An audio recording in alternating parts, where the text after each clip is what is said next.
The Ledbetters wanted children. That desire led to years of heartbreak through failed treatments, unanswered questions, even an adoption scam.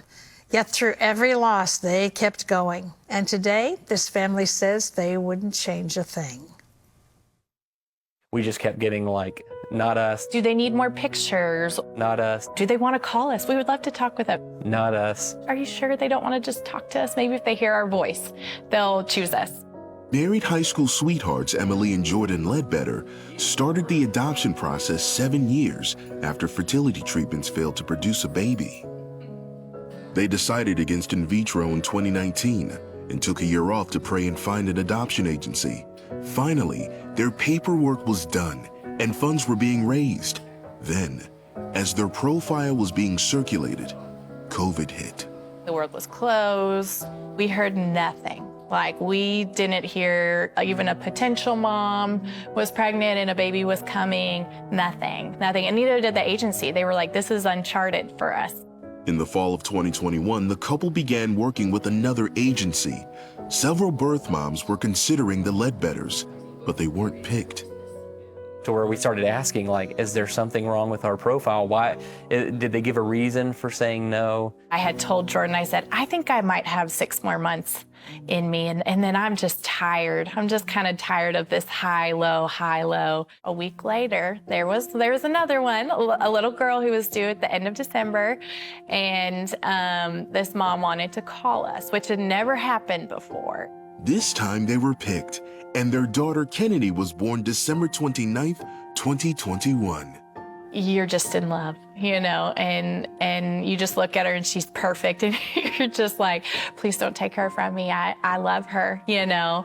And that day when Kennedy's mom did sign her rights away, I cried with her. I cried for her, because you could tell this was what she had to do because she loved Kennedy so much. There were a ton of emotions on both sides, but it was a huge sense of relief for that, and it just kind of felt like, okay, this is really happening, and we're going to be bringing this baby home. Kennedy filled the Ledbetters' home with joy, which they made her middle name. 2 years later, they started the adoption process again. This time, the wait wasn't as long. The birth mom was very cooperative and communicated with the Ledbetters throughout the pregnancy. We were like, oh, okay, well, this is working out really well. And in the church, we had an amazing church. I mean, like, we had the funds. We were ready. We were ready for the baby who was due in August. And we felt a lot more confident, so confident that we would tell Kennedy, like, hey, we're getting ready to bring your brother home. You're going to be a big sister. August arrived, and the Ledbetters headed to the hospital in Florida to be there when the baby was delivered. You get a text saying, no, I want to keep the baby. I mean, initially we were just sobbing. She saw the baby, and that's just part of adoption. They can choose to keep their baby once they see him, you know.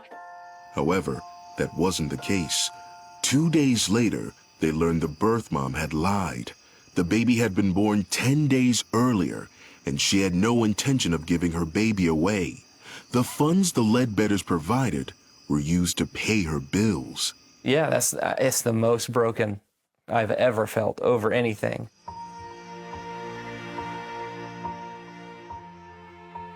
I was just confused because it was so easy this time. And I was like, God, did we miss something? Like, where was that red flag? There's supposed to be a red flag, right? There's supposed to be. The couple decided to step away from adoption for a while to heal.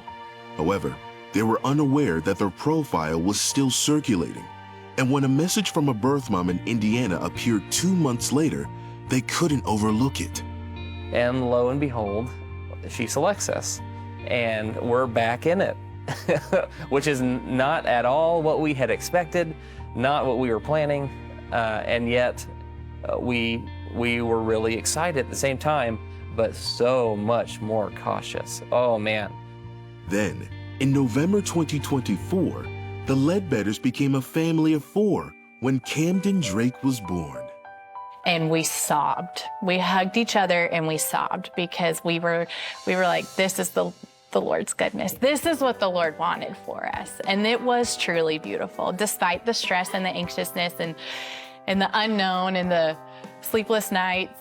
The fallout of the failed adoption still needed to be dealt with. Oh, yeah, the process of forgiveness was very difficult. I mean, it took weeks to get to the spot where I think we could actually say, we forgive her. And then there's the nuance of how do we seek out justice while still saying, I forgive you, you know, and I don't want to destroy your life. I don't want to disparage you, but at the same time, I don't want this to happen to anybody else again. Currently, the birth mom from Florida is serving 7 months for adoption deception. God has given me a son just like he gave me a daughter. I mean, now our family feels so complete and with our 2 kids. It's amazing and it's wild all at the same time. I just look back at it and I just reflect that, gosh, the Lord really is in control. He knows exactly what he's doing. He heard me when I was 18 saying, well, yeah, I'm gonna have my own kids, my own little redheaded kids running around and then adopt. And he said, I got one better. You're gonna have perfect kids for you. And I wouldn't have it any other way. Can a heart get more full in those moments? I don't think so. It's amazing. Beautiful story of how God loves to put families together. And, you know, just to comment that adoption is not for the faint-hearted. There are all kinds of things you have to go through, you're not in charge of, and you're a part of at the same time. And you've lived that. Yes, I have. Multiple times. It just keeps going. Yeah. It Yeah. doesn't ever, you know, have an end. But there's joy in it. Oh my goodness. So tell us. I mean, well, there's joy and there's the amazement at the provision of seeing the hand of God in creating your family for you and bringing the children who are supposed to be a part of your family to you. And then even as they're growing up and as they become older, you know, sharing with them the wonder of the fact that God, in his all-knowingness, always knew that's the way it was going to be. There aren't any mistakes, if you will. I mean, it's just a process of how you're coming together and what God is forming. And then for the children, how do you help them overcome this whole concept? And it's very emotional because they are into, was I a mistake? Yes. And why didn't my mother want me? Yes. It is all part of that equation. How do you counsel them to get through that? Well, honestly, I'm sorry. I think it's a lifelong journey. I have grown kids that still deal with that abandonment issue. Where was I not good enough? Did they not love me enough? And you can't love it out of them. Only God can heal it. Finding their identity in Jesus is everything. And that's the key to everyone's life, whether you're adopted or not. We We're all all have adopted. this orphan. We all have this orphan thing. Yeah, you know, it's an orphan spirit. Did I Yeah. not measure up? What's wrong with me? I made a mistake. We're all judging ourselves all the time. Yeah, or and when you judging- walk into that unconditional love, that I made you, I breathed you into being. And I saw every day of your life before you were formed in your mother's womb. I always knew, and this is my plan. And I was still willing to die for you. Yeah. This is love, that while we were sinners. Yep. That'll preach.